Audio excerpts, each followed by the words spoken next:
Hey everyone, welcome back to Relationship Advice, English Stories, where we dive into meaningful stories and real life lessons to help you build stronger, healthier relationships.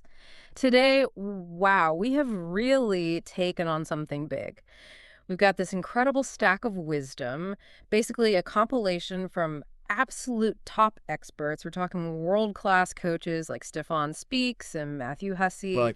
all the way through to clinical psychotherapists like Lori Gottlieb, and even, cutting-edge neuroscientists like Dr. Joe Dispenza. It's quite the lineup. It really is. And our mission in this deep dive really is to pull it all together. We want to extract those non-negotiable truths, the actionable insights you actually need for, well, clarity, confidence, and maybe finding some purpose in love. Exactly. We're trying to get beyond just surface level stuff, Yeah. find out why we keep repeating the same old patterns, where our blind spots might be hiding, and crucially, how we can maybe rewire ourselves a bit Yeah. to Yeah. attract, lasting joy and a real, genuine connection. And what's truly fascinating when you look at all this material together is just how consistent the core message is. Doesn't really matter if it's coming from therapy or coaching or even neuroscience. Hmm. It all fundamentally boils down to, I'd say, two things: radical self-awareness Okay. and absolute intentionality. Mm-hmm. The idea isn't just about bumping into someone good by chance. It's about systematically becoming someone who's actually ready for and can sustain a really great connection. That makes sense. Being ready for it. Exactly. So we managed to distill this wealth of information down into about 9 core nuggets of wisdom. Yeah. We thought we'd move through them logically, starting with the basics like, self-honesty, checking for real compatibility, The foundations. the foundations, precisely. Yeah. Then diving into let's be honest, the difficult internal work-breaking patterns, and then moving right up to the more advanced, sometimes kind of counterintuitive ideas like committed choice, and importantly, knowing when it's time to let something go. Okay, that sounds like a really solid roadmap, a comprehensive guide for anyone looking to, well, step up their game in relationships. Let's jump into part one then, defining that foundation. And we start with something pretty tough, guided by Stefan Speaks. Recognizing when you're actually wasting your own time. Yeah, this is maybe the hardest place to begin because it starts with looking in the mirror, right? Mm. Not out the window at the other person. Mm-hmm. The crucial question isn't, what are they doing wrong? Mm. Or why are they so inconsistent? No, the question is, why are you still holding on? And if you can't answer that with a really deep, genuine sense of connection, desire, and importantly, mutual growth, Yeah. then the sources are pretty clear.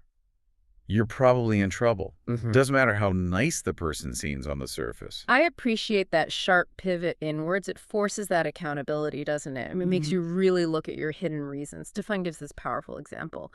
The rationalizations we use. Oh, Like you might be holding on to someone, maybe a partner, maybe just someone you're dating, simply because, well, they're nice, right? Or it maybe just because you dread the hassle, the emotional energy of starting all over again in the dating pool. and you're choosing comfort or avoidance, really, over actual alignment and truth. Exactly. And that procrastination, that fear of the unknown, it's described as pure self-sabotage. It feels like short-term relief, avoiding the pain now, Right. but it just leads to a long-term disaster. Yeah. If the relationship's foundation is built on avoiding discomfort or just like wishful thinking instead of genuine compatibility and connection, you're basically just delaying an inevitable and probably much more painful collapse down the road. And talking about these internal checks, the experts seem universally agreed on the power of intuition. Stefan specifically mentions women's intuition, says he's a huge believer in it. But what exactly is that intuition? Is it some kind of mystical thing, or is it more grounded? Well, the more grounded way to look at it, I think, is that intuition is basically accelerated subconscious pattern recognition. Ah, So okay. your conscious mind is busy, making excuses or focusing on surface stuff. Oh, but they're so charming. But your subconscious It's already picked up on 3 or 4 subtle patterns in their behavior. Little signals. Tiny signals, yeah, that mirror negative experiences you've had before, or maybe just flag a fundamental mismatch in values that your conscious brain hasn't caught yet. That really rings true. You hear it all the time, people, maybe especially women, saying they knew really early on, sometimes within weeks or maybe even on the first date, that little voice saying, this isn't quite it, or something feels off. Absolutely. But instead of trusting that gut feeling, that internal signal, what to do? We rationalize, we find reasons to keep trying, hoping things will magically get better, or believing maybe that we can somehow change the outcome or change the person. Yeah, the potential trap. Exactly. And that, tragically, is how people turn what should have been maybe a short, get to know you experience into years of unhappiness. Or even sometimes end up married to someone they were never truly aligned with in the first place, all because they ignored that initial feeling. Wow. The fundamental lesson there is pretty stark. Yeah.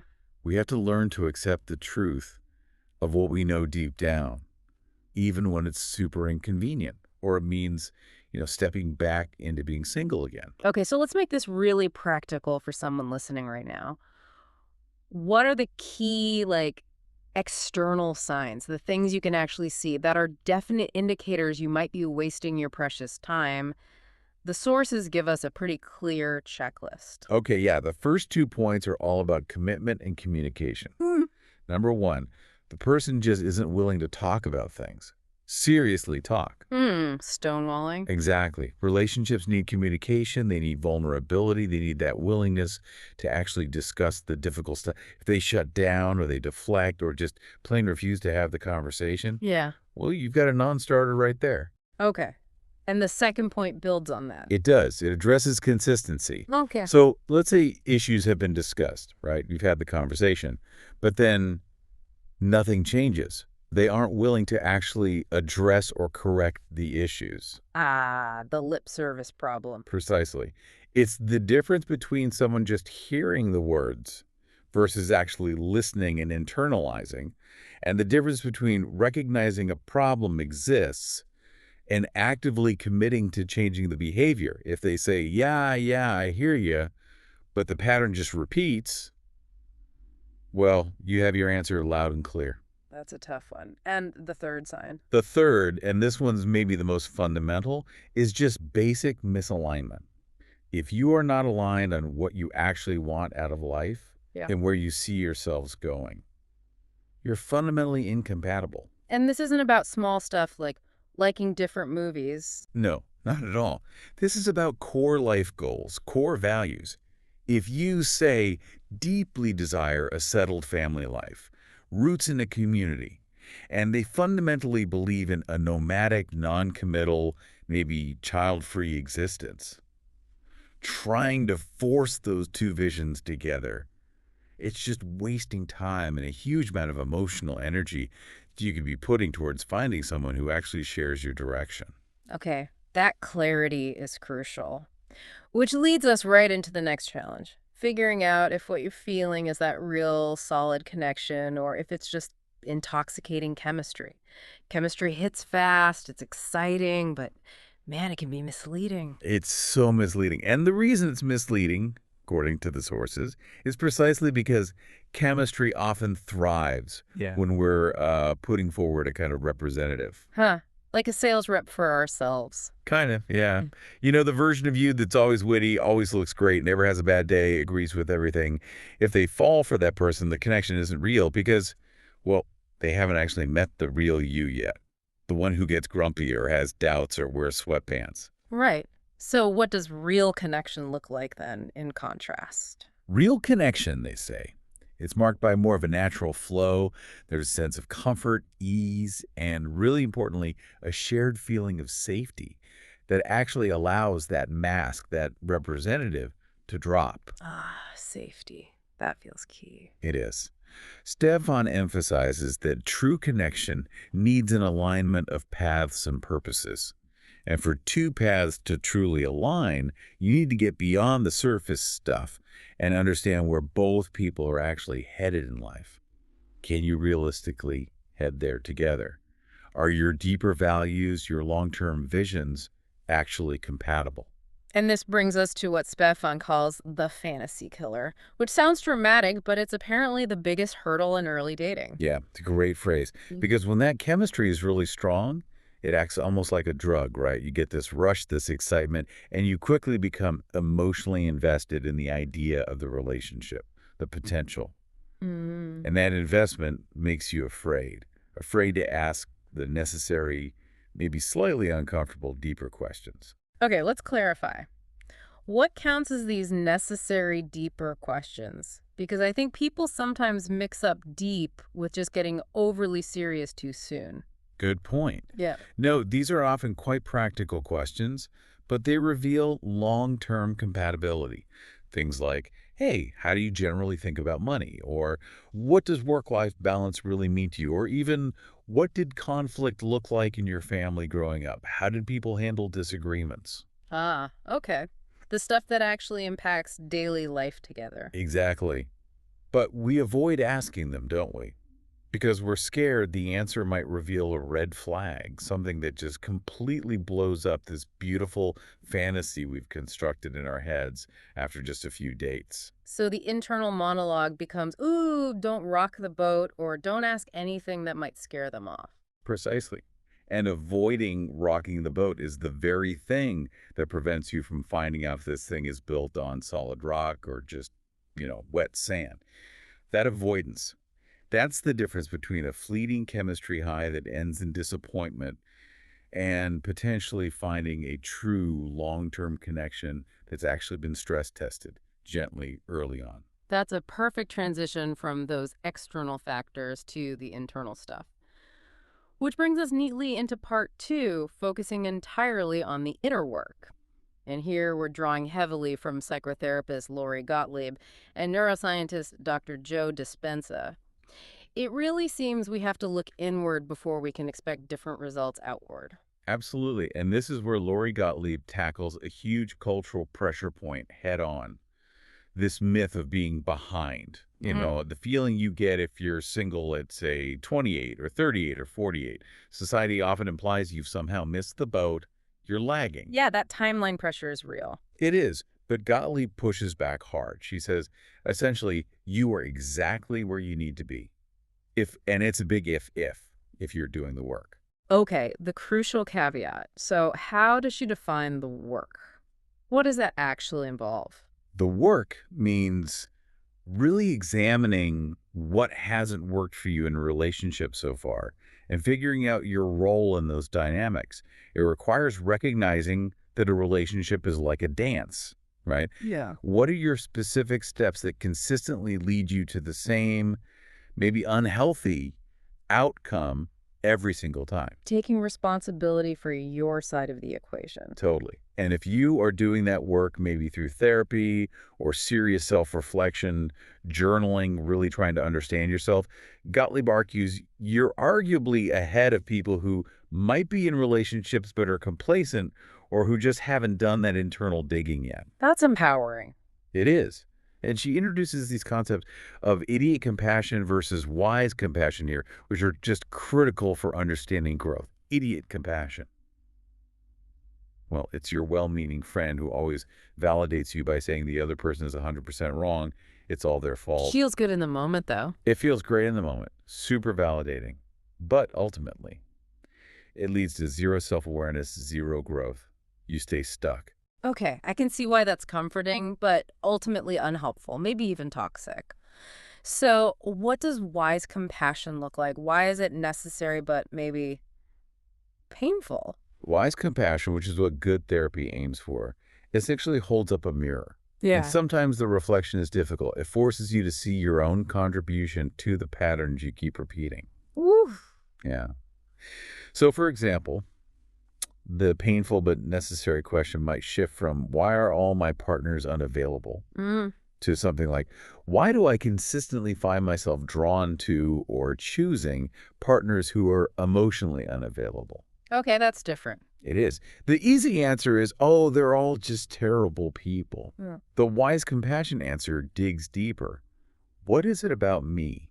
Maybe my history, my own comfort level with intimacy, maybe my own subtle avoidance tactics that is somehow signaling or attracting or at least tolerating that specific dynamic over and over again. Wow.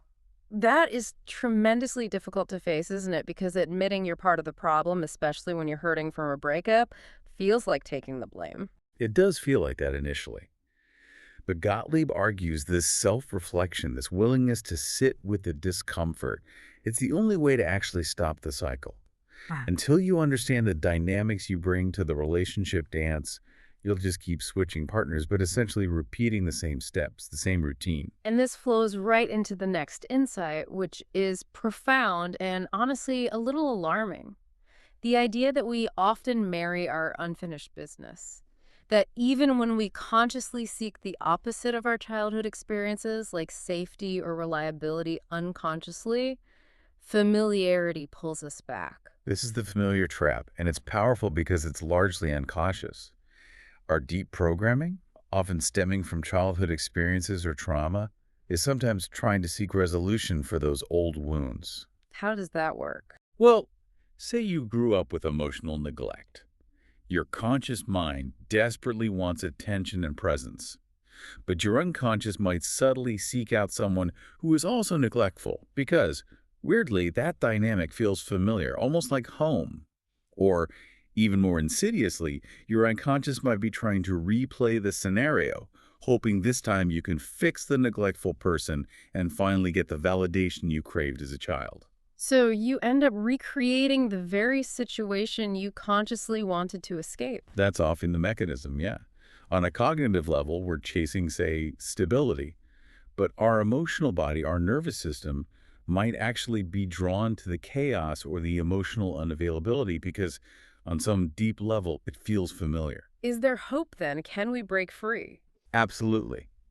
The good news is that doing the work, that self-reflection we talked about, allows you to start seeing that unhealthy draw for what it is. Yeah. As you heal those older wounds, your internal attraction mechanism actually starts to shift. You gradually become genuinely attracted to people who are stable, flexible, emotionally generous people whose values truly align with yours without needing that overlay of familiar dysfunction. Okay, that's encouraging. Now, the sources offer a really practical stress test for people currently dating or in newer relationships. Lori Gottlieb calls it future tripping in the present. She basically argues the biggest predictor of your future relationship health isn't how smooth things seem now. Right, not the honeymoon phase. Exactly. It's how you handle ruptures, disagreements, conflicts right now.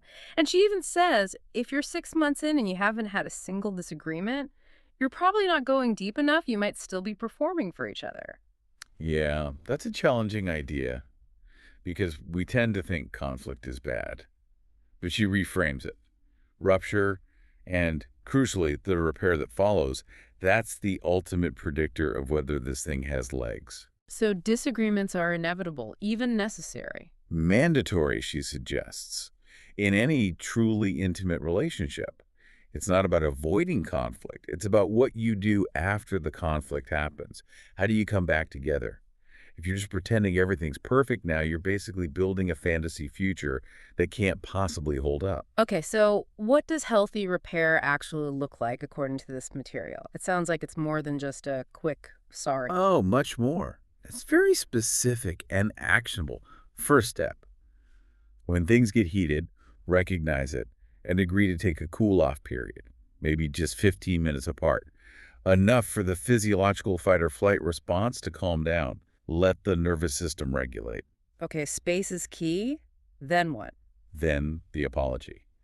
And it has to be sincere, and importantly, it has to involve owning your specific part in the conflict. Not a vague, sorry things got tense, but something like, look, I was wrong when I raised my voice, and I am genuinely sorry for that. What I wish I had done instead was you name the specific behavior you regret. Taking direct responsibility. Yes. And the third critical piece is how the partner receives that apology. Ideally, they accept it without shame or bringing up past grievances. And even better, they might then own their part too, saying something like, "Thank you, I appreciate that. And, I wish I hadn't reacted by shutting down when you said X." Wow, that's a high bar, but I can see how powerful that would be. It's incredibly powerful. That whole process, the ability to own your mistakes, communicate clearly, take space to cool down, offer a real apology, and accept repair gracefully. That whole dance is basically the blueprint for your relationship's future. If you can navigate a disagreement with that kind of maturity and care now, the sources argue, you're much better equipped to handle life's inevitable bigger challenges together later on. That makes so much sense. And it leads us beautifully into the work of Dr. Joe Dispenza, which is all about actively rewiring our brains. He Yeah. points out that we often wait for some major crisis, illness, betrayal, a big loss, some trauma, to finally push us to change. Right, we're reactive. Exactly. And Dispenza's message is radical. Why wait for the disaster? Why not decide to change now, intentionally? This is where it gets into the deep neurological shift. Yeah. The idea is to attract a fundamentally different kind of relationship or partner, you have to first become a fundamentally different kind of person on an internal level. How? It means getting crystal clear about the ideal relationship you want to create. Not just who the person is, but how it feels. What are the emotions associated with that relationship? Joy, security, connection, freedom. And then you start the intentional journey to embody those feelings, to become that version of yourself before the external relationship even shows up. We hear that phrase a lot, you attract what you are. But Dispenza seems to ground it in actual neuroscience. What does it mean practically to become the person you want to attract? It means aligning your thoughts, your feelings, and ultimately your actions so that you are no longer operating or vibrating from a place of lack or neediness or separation. You simply cannot attract a joyful, whole, equal partnership if you wake up every single day feeling incomplete, feeling separate from that reality, feeling desperate for a partner. If you feel separate, your energy, your actions will inevitably reflect searching, chasing, maybe even a hint of desperation, which paradoxically pushes real alignment further away. So the goal then, he suggests, is attracting an equal partner, right? Yeah. Not someone to rescue you or fix you. And this happens when you get to a place where you are genuinely so happy, so fulfilled within yourself that you're no longer desperately looking for someone else to complete you. That's it, exactly. You feel like you already have what you ultimately need internally. That sense of wholeness, of joy, of completeness exists within you first. And that's the state that changes the whole dynamic. That's the state that shifts you from searching to attracting. It moves us into this idea of manifesting love through joy and presence. Culturally, Dispenza argues, we're conditioned in what he calls a Newtonian model, cause and effect. We believe we need the external event, the perfect date, the proposal, the wedding, to cause the internal feeling of joy or love. We wait for the thing to happen so that we can feel good. Exactly. Yeah. But Dispenza flips it. He says, based on quantum principles, you have to feel the emotion, the elevated state of being associated with that future experience before it actually manifests in your life. Feel it first. Feel it first. If you can genuinely cultivate and feel the joy, the gratitude, the completeness of that amazing future relationship right now in this present moment, well, you wouldn't be desperately looking for it externally, would you? Looking implies lack. The moment you embody that feeling internally, you are signaling to your own subconscious and maybe even to the universe, depending on your beliefs that you are whole, ready, and already aligned with that reality. This idea of the past lens seems really important here too. That when we feel that lack or separation, we automatically default back to believing our old negative stories. Oh, absolutely. Like, dating is just impossible, all the good ones are taken, relationships always end badly for me. That's the default programming, isn't it? That past story, when we accept it as our current truth, it literally programs our subconscious mind. It floods our body with survival emotions, anxiety, fear, doubt. And ultimately, it leads us to genuinely doubt that the positive future we desire can even exist for us. So the work is about breaking that cycle. The work involves consciously choosing, day after day, to maintain that higher vibrational state, that feeling of gratitude, joy, and anticipation for the love you know is possible, even if you haven't met the person yet. It's about maintaining that internal energy regardless of external setbacks or what your past experience tells you. It's a constant, conscious choice to align your inner state rather than just reacting to the outer world. That is a massive shift in strategy, moving from external searching to internal alignment. Okay, moving into part 3, we get into some advanced choices. And relationship coach Matthew Hussey comes in here challenging some really common modern anxieties, especially this relentless drive to optimize, to find the one. Yeah, Hussey is incredibly sharp on this. He argues pretty forcefully that you simply cannot optimize human beings the way you optimize a job search or a car purchase or a software system. You can't use a spreadsheet for love? Basically, yeah. This constant attempt to score potential partners, okay, they get a 9 for career, but only a 7 for looks, maybe an 8 for family values. It's incredibly dangerous, and it fundamentally misses the entire point of partnership. Why dangerous? Because if you leave a perfectly good, albeit imperfect, partner because you're chasing some mythical perfect score, guess what? The next person you meet will also be imperfect, just probably in different ways that weren't even on your original checklist. You'll always find flaws if you're looking through an optimization lens. And he suggests a lot of the doubts we have about potential partners aren't even about core compatibility. They're more ego-based. Exactly. Things like, are they exactly my usual type? Will they look impressive when I introduce them to my friends? Do they make enough money to fit the image I have?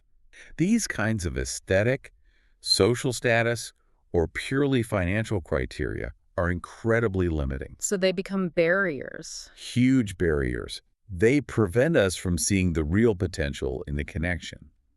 Hussey's point is, if a connection has the right raw materials, things like shared core values, mutual respect, emotional availability, kindness, and if both people have roughly the same level of commitment to growth and to the relationship, then the extraordinary relationship isn't something you just find ready-made. It's something you build. It's what you sculpt together, like taking raw clay and creating something beautiful. It's a custom-built masterpiece, Yeah. not an off-the-shelf product you optimize for. Okay, but if we stop optimizing for this perfect score, how do we avoid the flip side, the fear of compromising too much, or genuinely settling for someone who maybe does lack fundamental alignment on those core values? Where's the line? That is the million-dollar question, isn't it? And the experts suggest the line is drawn by focusing ruthlessly on those raw materials and the effort being put in, not the superficial packaging.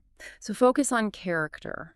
Character, kindness, commitment to growth, whether they actively choose you consistently, those are the non-negotiables. Everything else, maybe their hobbies aren't your hobbies, maybe their music taste differs, maybe even their current job or income level isn't ideal. Yeah. A lot of that can be built upon, changed, adapted, or simply accepted if the core foundation is solid. This leads right into a really powerful reframing Hussey offers, reclaiming the word settling. He wants us to shift from settling for someone, which sounds negative, like a concession, Yeah, like resignation. to settling on someone, which sounds completely different, like making a powerful, active choice, a resolve. It's a brilliant distinction. When you settle on someone, you're not giving up. You're choosing them fully, imperfections and all, and committing to that shared sculpting process we talked about. And this idea of choice is beautifully illustrated by an analogy he shares, the rat experiment. It sounds a bit odd, but it's incredibly profound. It really is, yeah. A psychologist apparently shared this story with him. Okay, so you have rat A. Rat A is put on a running wheel, but crucially, rat A gets to choose when it runs and when it stops. It has control. Okay, agency. Agency, exactly. Then you have rat B. Rat B is connected to rat A's wheel, through some systems. So whenever rat A decides to run, rat B is forced to run too. Rat B has no choice in the matter. And here's the key. Both rats end up doing the exact same amount of physical exercise. Same workout, same physical stress, but the outcomes were different. Dramatically different, especially psychologically and physiologically. Rat A, the one with choice, showed positive health markers, lower stress hormones, better resilience, general signs of well-being. It handled the stress because it chose the stress. And rat B, the one with no control. Rat B showed all the negative stress markers, high cortisol, increased anxiety, physiological signs of learned helplessness. The exact same physical exertion had a damaging effect because the rat had no agency. The stress was imposed upon it. Wow. The application to relationships is, well, it's immediate, isn't it? The pain you choose, the compromises you agree to, the arguments you work through, the life you consciously commit to with someone that's manageable. It can even build resilience, like rat A. Exactly. But the pain you didn't choose, the constant uncertainty, the feeling of ambivalence from the other person, the waiting around hoping they'll finally decide if they actually want you, that is debilitating. That puts you squarely in the position of rat B, So a person who doesn't actively, consistently choose you. who doesn't really see you, accept you for who you are, and actively want to be with you. They fail the fundamental test of a healthy relationship. Anyone who consistently leaves you feeling like rat B, powerless and stressed by their indecision or lack of commitment, simply cannot be the right person for you. Because that unchosen, imposed pain just holds this incredibly toxic, debilitating power over your life and well-being. And this completely dismantles that incredibly common and dangerous story we sometimes tell ourselves. Yeah. The myth of the right person, wrong time. Hussey calls this narrative pernicious, harmful. He does, because it essentially romanticizes unavailability. It romanticizes ambivalence. Yeah, oh, so. It allows us to take someone who is, right now, on this planet, actively choosing not to be in a committed relationship with us. Maybe they give excuses like, oh, I'm just too busy with work right now, or things are just really complicated for me. And instead of seeing that as a fundamental lack of choice and commitment, we elevate them to this mythical status, the one that got away, purely due to timing. It conveniently ignores the core requirement of any relationship actually being seen, accepted, and actively chosen. You end up pouring emotional energy into mourning a relationship that in reality never truly existed because that fundamental choice wasn't there. His point seems to be the time is always right for the right person because the relationship itself becomes the priority. Exactly. If it's real, you make the time. Okay, speaking of prioritizing and sometimes needing to let go, we turn now to an unlikely source of wisdom, comedian James Corden. He shares this really potent analogy about the wisdom of release, recognizing that so many of us are conditioned to just hold on to good things forever, often way past their natural end date, purely out of a fear of loss. That fear of losing what we have now, even if it's not quite right anymore, can really prevent us from making space for what we might actually need next. Precisely. Corden uses this wonderful balloon analogy. Imagine you get given a beautiful, shiny helium balloon. It's lovely. And you're terrified of losing it, right? So what do? You tie the string really tightly around your wrist. Okay. Seems logical. Initially. But what happens over time? The helium slowly leaks out, the bright color starts to fade, the balloon itself starts to wilt and sag. And eventually, you're just left dragging this deflated, sad, useless thing behind you. It's attached, but it brings no joy, only burden. It requires constant effort just to keep it from tripping you up. Whereas if you had just... If you had let it go, Right. allowed the balloon to float away gracefully when it was still beautiful and full, yes, there's a moment of letting go, but it creates a magical memory. And more importantly, letting it go creates the necessary space, the time, the open hands to potentially encounter a new balloon, maybe a different color, maybe even shinier, or perhaps not a balloon at all, maybe something entirely different and wonderful that you wouldn't have even noticed if your hand was still tied to the old deflated one. You have to release things that have served their purpose, even if they were good things, to allow new possibilities to come in. That makes sense. And Corden also touches on the fact that sometimes that letting go is acutely painful, but still necessary for growth. He tells this anecdote about a friend going through a really brutal first heartbreak. Mm-hmm. And Corden's advice, which sounds shocking at first, was basically, this is great. Oh, this is great. How is devastating heartbreak great? His argument was that heartbreak, while incredibly painful, isn't just loss. It's often the only way we truly learn how tender, how precious, and maybe how fragile love can be. It provides this invaluable, hard-won wisdom that you simply can't get from a textbook. Ah, so the pain has a purpose. Exactly. You gain depth, you gain clarity about what you really want and need, you learn about your own resilience. You get to approach love again, but this time with the perspective, the emotional intelligence gained from navigating that pain. The suffering, in a way, gets transformed into your personal curriculum for future relationships. That completely shifts the perspective. The pain isn't just pointless suffering, it's actually emotional education. Okay, that brings us to our final section. Sustaining the connection once you're in it. This means loving fully, but without losing yourself. And here we draw from the wisdom of radii. Right. This last segment tackles how we actually measure and experience love within an ongoing relationship. And the first big misconception radii challenges is this common idea that the sheer quantity of time spent together automatically equals the value or depth of love. You mean like people thinking, well, my partner spends 2 hours with me every evening, whereas this other person I know only gets 15 minutes with their partner, so clearly my partner loves me more. Exactly that kind of thinking. Mm. But radii pushes back and asks us to consider the quality of that time. How does the quality of, say, 2 hours of distracted time, maybe one person's on their phone, the other's half watching TV, you're kind of in the same room but not really connecting. Yeah, physically present, but mentally absent. Right.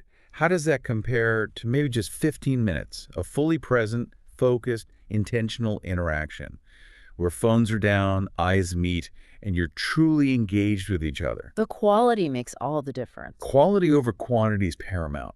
You can feel more seen, more heard, more loved, more fueled by those 15 minutes of genuine presence than by 2 hours of just occupying the same physical space. Mm. But achieving that presence, that takes real self-work. It requires the ability to quiet your own mind, keep it from running off on 1,000 different tangents, and truly be there with your partner. Radia is very honest, admitting this is a form of self-discipline she's still personally working hard on. It's a constant practice, and this idea of presence leads into the next deep self-check she offers, which is about avoiding what she calls the dependency trap. She suggests, somewhat controversially maybe, that many people actually like having others dependent on them Why? because it gives them a sense of significance, a feeling of value, maybe even forms a core part of their identity, being the helper, the fixer, the needed one. Ah, okay. This is a really subtle but powerful point about how selfishness can sometimes disguise itself as selflessness. We need to check our underlying intention when we're constantly helping someone. Are you doing it out of genuine selfless care for their well-being? Yeah. Or are you maybe doing it, at least partly, because it feeds your need to feel important, needed, inherently worthy? And does it perhaps function as an easier option? An easier option than what? That sounds intriguing. Easier than facing your own difficult life questions. Think about it. If you throw yourself completely into managing someone else's life, solving their crises, Yeah. being indispensable to them, you don't have much time or mental energy left to confront the discomfort of your own path, right?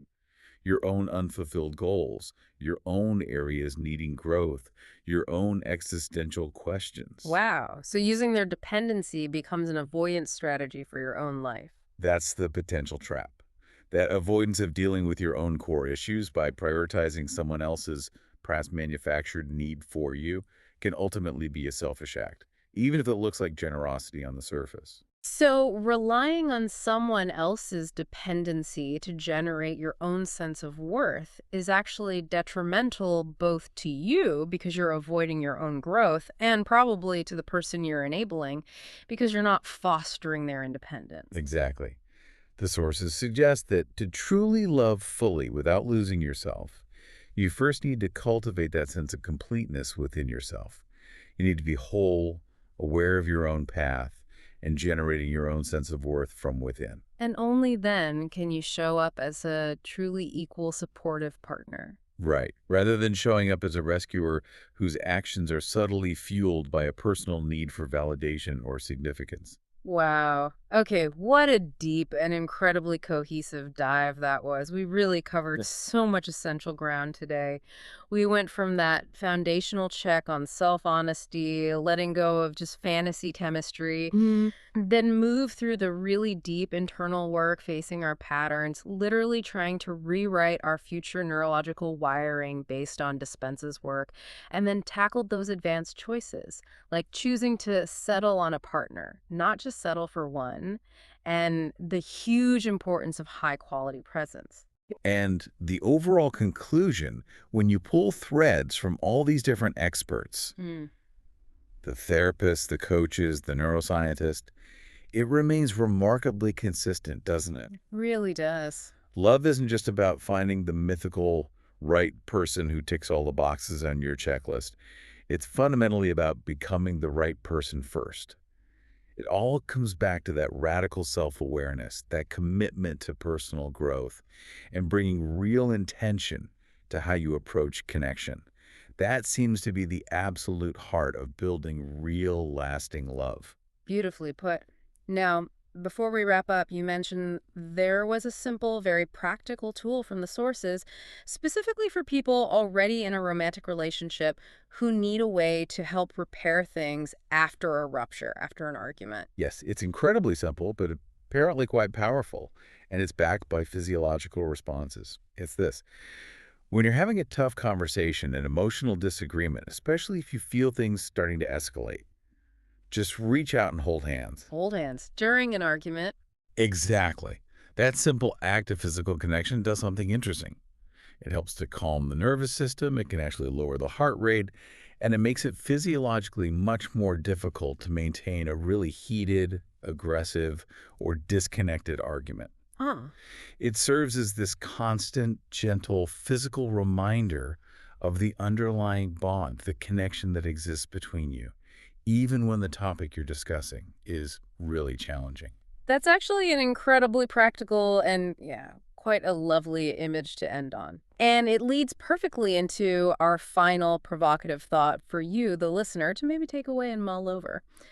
We talked so much today about the critical importance of repair after a rupture and how the quality of that repair actually predicts your relationship's future success. So here's the challenge. Next time you find yourself in a conflict, big or small, try making a conscious shift in your focus. Don't aim to win the argument. Don't focus on proving your point or being right.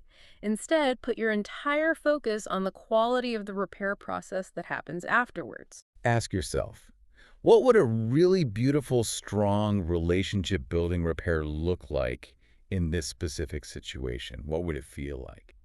And then the harder question, perhaps, are you willing to be the one to initiate that high quality repair, even if you feel you weren't entirely or even mostly at fault? Because, as all this source material powerfully suggests, what you choose to do in those moments of conflict now is actively predicting and creating the kind of relationship you will ultimately have later on. Something to really think about.